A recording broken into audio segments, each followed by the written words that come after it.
आप सबको मेरा बहुत बहुत नमस्ते। और मैं हूं डॉक्टर एन के चौधरी। तो आज हम लोग एक नया टॉपिक शुरू करने जा रहे हैं। जैसे कि मैंने बताया था कि मैं जब जब टाइम मिलेगा मैं आपको एक जो नया टॉपिक है, जो भी इमरजेंसी, जैसे कि जब घर पे डॉक्टर ना हो तो क्या करें।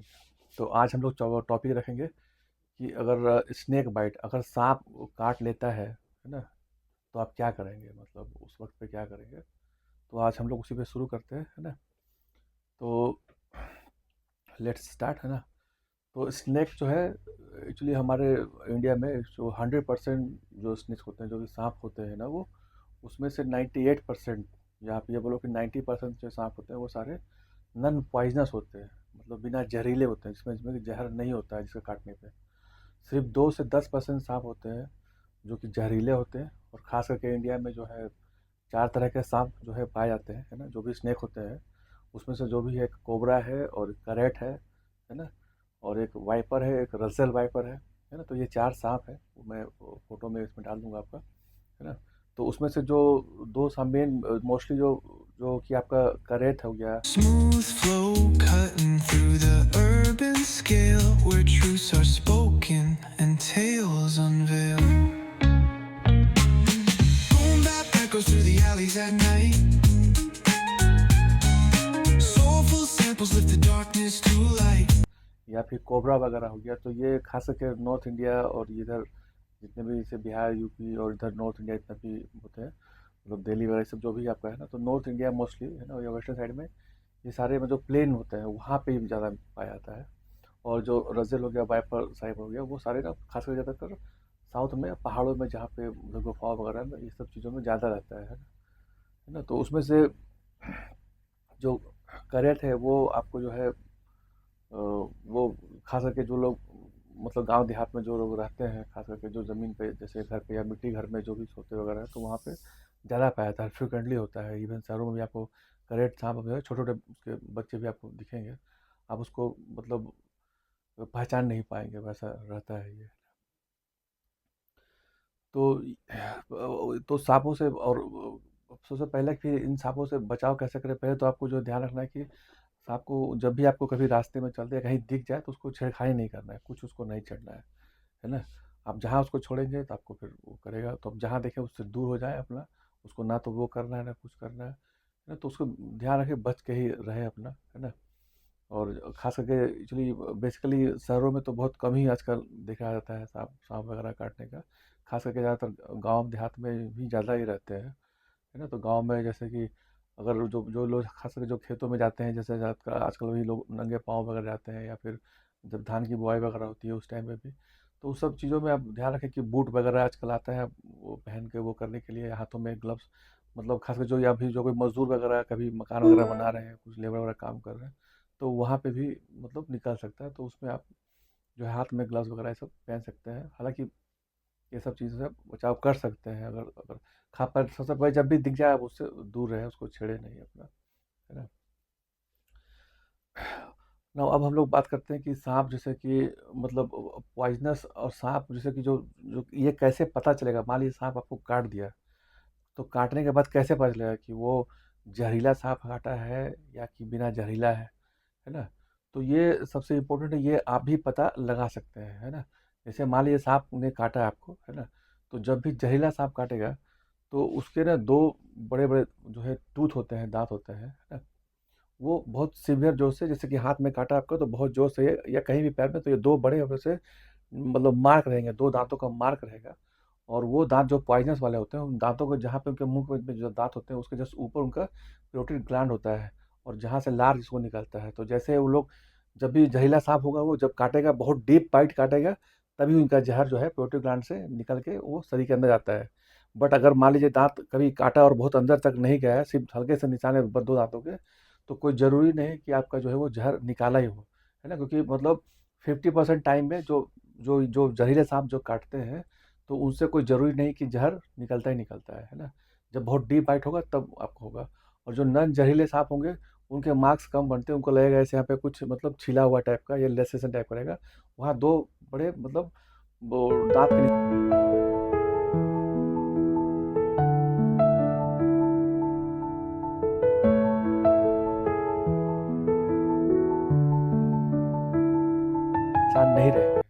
नॉन जहरीले सांप होते हैं वो, है ना?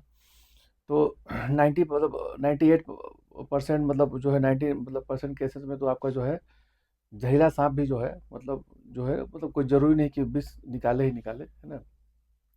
बट और जो नॉन जहरीले होते हैं, जो नॉन पॉइजनस स्नेक होते हैं, उनसे तो कोई दिक्कत नहीं है ना? तो ये चीज़ आपको पहचानना है, इससे आप पहचान सकते हैं, है ना? नहीं, अब मान लीजिए कि जैसे मान लीजिए कि अब पता नहीं चल रहा का अब हालाँकि करेट जो एक सांप है उसमें एक चीज़ होता है कि उसमें पता नहीं चलता है, वो मार्क्स छोड़ता नहीं है अपना, आपको पता नहीं चलेगा कि उसने मतलब वो करके, तो ये थोड़ा-सा एक रहता है ना? तो अब इस कंडीशन में मान लीजिए सांप ने काट लिया तो अब क्या करना है? मतलब जिसको जिसको काट लिया तो सबसे पहले जिसको काट लिया अगर आस-पास कोई नहीं है तो चुपचाप जब भी काटा वो वहीं पे अपना स्थिर हो जाए, बैठ जाए अपना या फिर लेट जाए जो भी हो और सबसे पहले तो घबराए नहीं, है ना? सबसे पहले घबराना नहीं है, पैनिक नहीं होना है क्योंकि 90% टाइम पे अगर साँप काटता है तो आपको कुछ भी नहीं होगा, है ना? You are not going to get anything, है ना? मतलब आपको डरना नहीं है, सबसे इम्पोर्टेंट क्या है आपको डरना नहीं है और कुछ भी नहीं होगा, आप ठीक हो ही जाओगे, है ना? ये सबसे इम्पोर्टेंट चीज़ होती है। और सबसे ज़रूरी आपको जो है हेल्प के लिए जैसे है आपको बुलाना है किसी को जो भी आता है बंदा, है ना? तो आने के बाद आपको जो है कोशिश करना है कि आप मतलब 3 से 4 घंटे कोशिश करके 3 घंटे तक आप जो है हॉस्पिटल पहुँच जाएँ, है ना? और अगर आप 3 से 4 घंटे तक आप हॉस्पिटल पहुँच जाते हैं, अगर मान लीजिए जहरीला साँप काट भी लिया है आपको, तो भी आपको कुछ नहीं होगा, आप बच जाएँगे, आपको ना एंटीवेनस सीरम वगैरह से बच जाएँगे आपको, है ना? वो चीज़ सही है। हाँ, अब क्या मान लीजिए सांप ने काट लिया तो क्या नहीं करना है ये सबसे ज़रूरी है। जैसे बहुत टाइम से जो है लोगों के दिमाग में आजकल आ जाता है जैसे कोई काट देता है तो लोग क्या करते हैं जख्म पे अपना कुछ लगाते हैं या उसको दबा के कोशिश करते हैं कि ब्लड निकाले अपना या उसको दांत से काट करके या कभी कभी होता है कि ब्लेड से काट करके उसको ब्लड निकाल लगते हैं या बहुत टाइम पे होता है जो जो पढ़े लिखे नहीं है बहुत ज़्यादा वो है तो वो लोग क्या है कि झाड़ फूक वाले के पास जाते हैं। तो ये सब चीज़ें आपको एकदम नहीं करना है, ये सब चीज़ें एकदम नहीं करना है। आपको मेन चीज़ क्या करना है, सिर्फ़ एक ही चीज़ करना है कि जहाँ मान लीजिए अगर आपका हाथ में काटा या पैर में कहीं भी काटा है, तो कोई भी लकड़ी लकड़ी नहीं मिले तो कुछ भी आपको या रोड मिल जाए या छोटा-सा मतलब कोई भी मतलब लकड़ी का टुकड़ा या कुछ वो चीज़, तो या फिर इवन गत्ता भी मिल जाए आपका जो है ना, उसको फ़ोल्ड करके उस पैर के या हाथ के नीचे रखें, उसको बैंडेज से बढ़िया से स्टेबल करना है। उसको बस आपको ये ध्यान रखना है जिस जिस पार्ट में आपका काटा है उसको हिलाना नहीं है ना? उसको हिलाना नहीं है।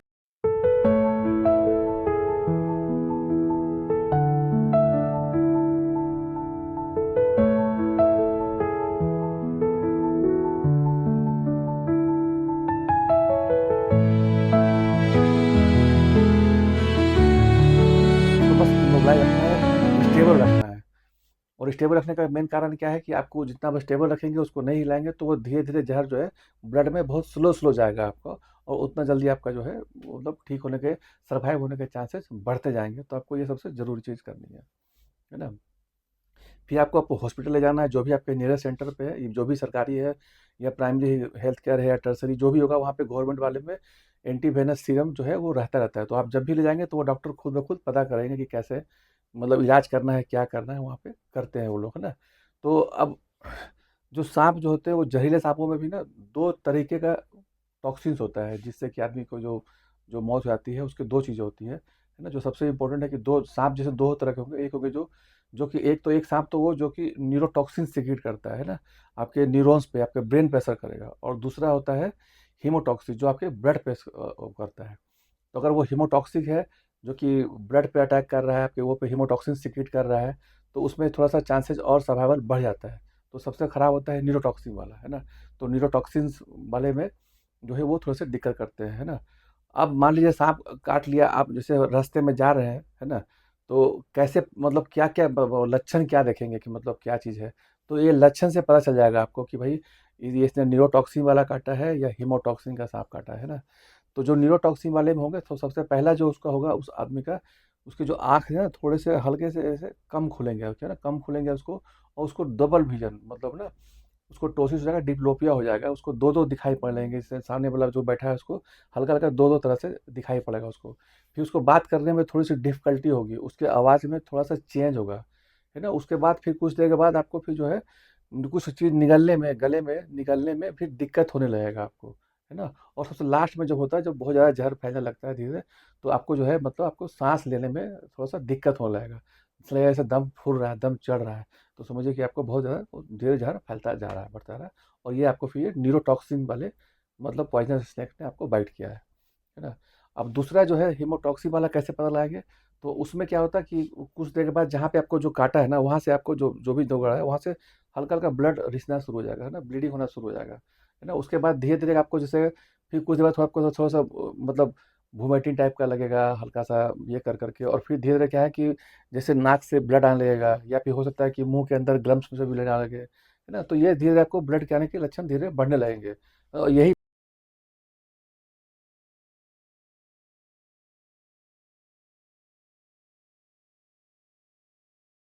ब्लड जब बहुत ज़्यादा होने लगता है, जैसे कि कभी-कभी होता है कि किडनी में ब्लड सीकेट होने लगा, तो किडनी फेल होने लगती है। तो इस कंडीशन में क्या है कि फिर ब्लड का लॉस होने लगता है, और फिर आदमी को शॉक में चला जाता है, और उससे फिर उसकी डेथ हो सकती है, हार्ट अटैक वगैरह जो भी डेथ हो जाती है पूरा तरह। तो ये सब चीज़ें हैं। तो सबसे आपको ज़रूरी क्या है कि आपको पहले ये सब चीज़ें आपको हॉस्पिटल ले जाना है, और आपको घबराना नहीं है ना? लेकिन अब ये सब तो चीज़ें हो गई जो भाई जो शहरों में रहते हैं, या जो जहाँ भी डिस्ट्रिक्ट टाउन में रहते हैं, वो तो फटाक से चले जाएँगे। लेकिन मान लो आप बहुत ट्राइबल एरिया में हो, मतलब जहाँ पे अब आपको ले जाना मुश्किल हो रहा है, कुछ नहीं कर सकते हैं वो बंदा, या गाँव देहात जो भी है ना? तो आप उस कंडीशन में क्या करेंगे? तो इसके लिए आपको क्या करना है कि कोई बंदा, क्योंकि बिना एंटीवेनस सीरम के आप बच नहीं सकते हो, उसको एबीएस बोलते हैं। वो एंटीवेनस सीरम आपको या तो सरकारी अस्पताल से तो ऐसे मिलेगा नहीं, या कहीं भी मतलब दुकान से, या मतलब केमिस्ट वाले मेडिसिन से आपको परचेज करना पड़ेगा, थोड़ा-सा महँगा होता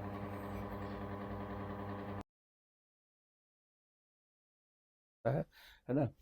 तो बट मैं आपको बस ट्रीटमेंट बता सकता हूँ कि क्या कर सकते हैं उस कंडीशन में, जहाँ पे कोई डॉक्टर अवेलेबल नहीं है और बहुत मतलब दूर-दूर तक नहीं हो पा रहा है, तो उस कंडीशन में क्या करेंगे, तो एक एंटीवेनस सीरम मिलता है, और एक आदमी के लिए कम से कम 10 एंटीवेनस सीरम 10 वियल लगते हैं, ये आपको ध्यान रखना है ना?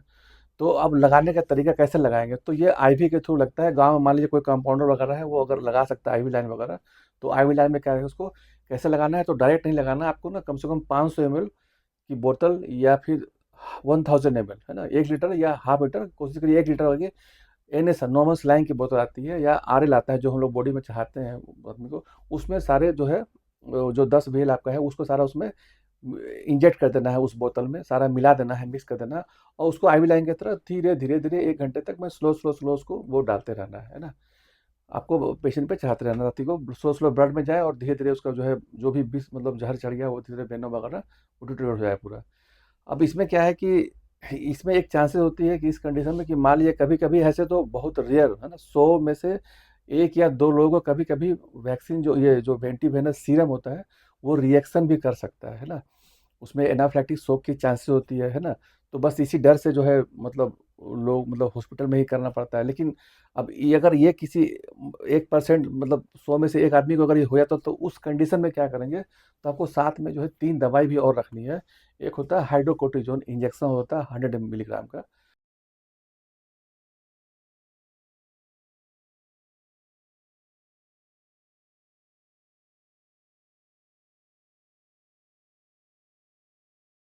है ना? उस वो आपको जो है उसमें रहेगा पैक में ही, 10 एमएल का वाटर रहता है, नेस्लर वाटर, उसको मिक्स करना होता है, और एड्रेलिन की आपकी वो वियल रहेगी, एक लाना पड़ेगा आपको, और एविल का इंजेक्शन होता है, या एंटीहिस्टामिन का इंजेक्शन लगता है ना? अब जो है एड्रेलिन को जो है आपको ऐसे डायरेक्टली नहीं लगा सकते। एड्रेलिन को क्या करना पड़ता है कि आपको 10 एमएल नॉर्मल सलाइन लेना है आपको एनएस में, और उसमें जो एक वियल आपको डाल देना है एड्रेलिन, और आपको ना अगर मान लो एनाफिलैक्टिक शॉक आया पेशेंट को, तो आईवी के थ्रू बूस्टर डोज जोर से लगाना है, साथ में हाइड्रोकोर्टिजोन भी देना है आपको, और आपको साथ में एंटी हिस्टामिन का इंजेक्शन लगाना है। उसके बाद जैसे ही आपका पेशेंट जो है थोड़ा सा नॉर्मल हो जाए, तो फिर आपको जो है दोबारा से मतलब ये सब इंजेक्शन अगर अगर उसको रिएक्शन करता है, तो पहले तो आपको जो है स्टॉप कर देना है, जो भी आप चढ़ा रहे हैं उसको एंटीवेनम वेनस सीरम सीरम वगैरह, उसको बंद कर देना, और ये सारे जो बताया आपको मैंने, हाइड्रोकोर्टिजन का इंजेक्शन वगैरह, फिर एड्रेलिन का हो गया, और जो जो एंटीहिस्टामिन होता है वो आपको लगाना है। फिर थोड़ा पेशेंट जब स्टेबल हो जाए, लगे कि ठीक हो रहा है, तो आपको फिर स्लो फिर दोबारा से वेनम एंटीवेनस लगाना है। तो ये इस कंडीशन में वो बंदा फिर सही हो जाएगा पूरा, है ना? और ये सब जो दवाइयाँ आपका है, मैं इसमें फ़ोटो वगैरह डाल दूँगा, जो भी आपका रहेगा इसमें, आप इसमें देख लेंगे, है ना? बाकी अब ये चीज़ है कि आप बस ये दिमाग से आप निकाल दो कि साँप काटने से मतलब जो मौत हो जाती है, ऐसा नहीं है। अब आज के टाइम पे काफ़ी एडवांस हो गया है मेडिकल साइंस, है ना? बस ये चीज़ आपको ध्यान रखना है कि बस ये समझ लो कि साँप काटने से आपको कुछ नहीं होगा, बस आपको तुरंत से तुरंत आपको जो है हॉस्पिटल जाना है ना? और उसको मतलब अपना और सबसे इम्पोर्टेंट चीज़ दिमाग रखना है कि आप उसको इमोबिलाइज़ करना है। अपने आप जो भी जहाँ भी काटा उस पार्ट को ना, या तो ज़्यादातर पैर में या फिर उसमें ही काटता है, तो हाथों में जो भी है वो चीज़ों को ध्यान रखना है। ठीक है? तो इतना ही है मेरे तरफ से आपको, है ना? तो और कुछ अगर आप लोग को लगता है कि कुछ मुझे और एक्स्ट्रा बताना है, कुछ डिटेल से बताना है, तो आप बताएँगे तो मैं थोड़ा अपने हिसाब से उसको और इम्प्रूव करने की कोशिश करूँगा, है ना? और किसी को भी थोड़ा-सा फ़ायदा होता है इस चीज़ों से तो मुझे बहुत खुशी होगी। और आप लोग जो है सब्सक्राइब करके, जो भी खास करके जो लोग रूरल एरिया में रहते हैं या फिर ट्राइबल एरिया में, तो ये वीडियो आप उन लोगों को शेयर करें, थोड़ा-सा फ़ायदा हो जाए तो और बढ़िया बात है ना? तो आप लोगों को इस चीज़ से नमस्ते।